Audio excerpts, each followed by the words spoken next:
Perkenalkan, nama saya Effendi Polii, mahasiswa aktif Universitas Samratulangi Manado, Fakultas Ekonomi dan Bisnis Unsrat, Program Studi Manajemen. Video kali ini saya buat untuk memenuhi tugas mata kuliah saya, yaitu Manajemen Teknologi, dengan dosen pengajar Mem Dr. Magdalena Wulur, SEMM.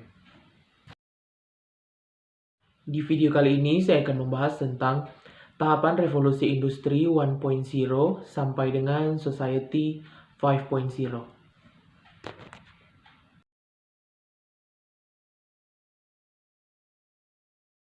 Kita masuk ke pembahasan yang pertama, yaitu industri 1.0. Saat ini dunia sudah memasuki revolusi industri society 5.0.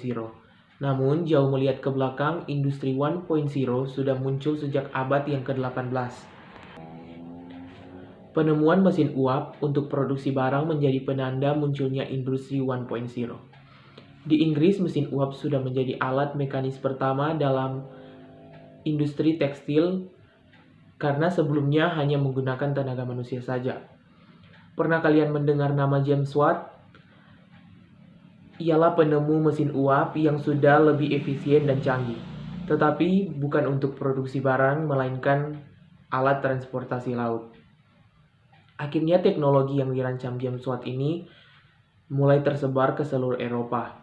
Mereka akhirnya bisa melakukan perjalanan jauh untuk mencari sumber daya alam, bahkan hingga keluar wilayah Eropa.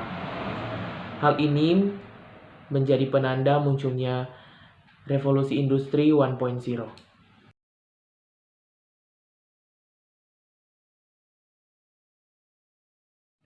Selanjutnya ada revolusi industri 2.0 atau revolusi industri 2.0.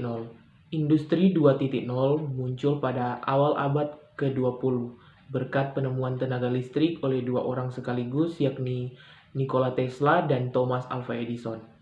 Mereka mampu membuat sistem kerja listrik sebagai sumber penggerak mesin. Ketika transportasi roda 4 mulai bingung dengan kesulitan alur produksi hingga menjadi mobil utuh, mulai ada titik terang.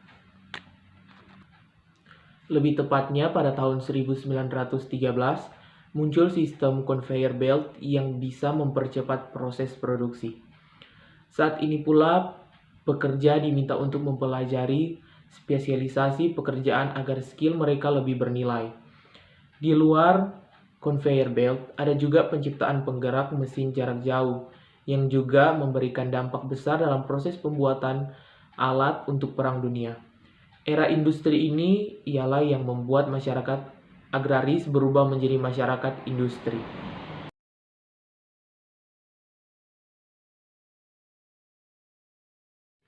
Revolusi Industri 3.0.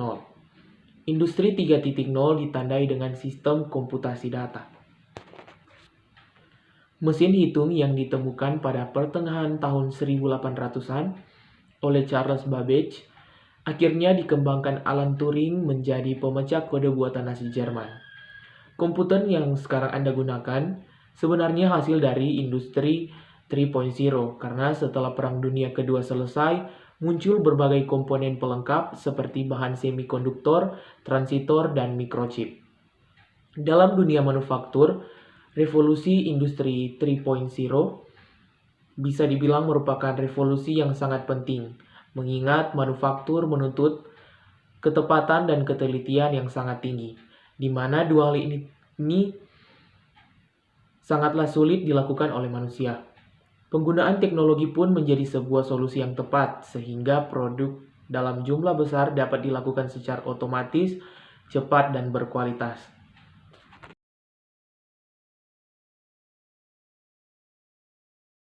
Sekarang kita masuk ke revolusi industri 4.0. Pada awalnya, revolusi industri 4.0 sudah dicetuskan pada tahun 2000 sampai 2005, ketika internet mulai berkembang serta memiliki kecepatan tinggi. Namun saat ini sistem internet mulai menambah semua produk pelayanan masyarakat, adanya penyimpangan cloud, hingga big data pada tahun 2010 ke atas. Nama revolusi industri 4.0 semakin besar. Memang industri 4.0 membuat sistem otomatisasi menjadi semakin dikenal dan diterapkan di berbagai industri. Akhirnya mulai banyak pekerjaan yang hilang. Namun dengan melihat kemajuan zaman dan teknologi, ini adalah salah satu resiko yang harus dihadapi. Dampak dari revolusi industri 4.0, sejak diperkenalkannya teknologi ini, perusahaan dapat mengotomatisasi seluruh proses produk tanpa bantuan manusia.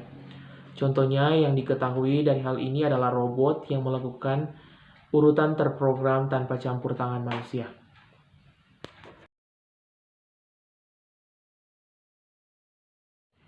Yang terakhir yaitu revolusi industri 5.0. Kapan revolusi industri 5.0 muncul? Ya, saat ini konsep industri 5.0 mulai perlahan-lahan diperkenalkan. Ketika revolusi industri 4.0 fokus dengan perkembangan internet, industri 5.0 lebih melihat kebangkitan society. Industri 5.0 sudah diumumkan terlebih dahulu di Jepang. Konsep industri ini ingin fokus kepada kombinasi pemberdayaan manusia, teknologi, dan data. Jadi, kesejahteraan masyarakat bisa lebih terasa daripada hanya bicara tentang teknologi saja. Untuk Indonesia sendiri, sudah ada beberapa perusahaan yang menjalankan konsep ini, yakni perusahaan ojek online dan penggalangan dana. Anda bisa melihat bagaimana masyarakat merasakan dampak yang jauh lebih besar dari dua tipe perusahaan tersebut. Jika ini terwujud, maka dunia akan terlihat sangat berbeda dengan yang kita lihat sekarang. Sinergi manusia dan teknologi bisa terwujud agar manusia semakin sejahtera. Itulah video singkat saya mengenai tahapan revolusi industri 1.0 sampai society 5.0. Terima kasih.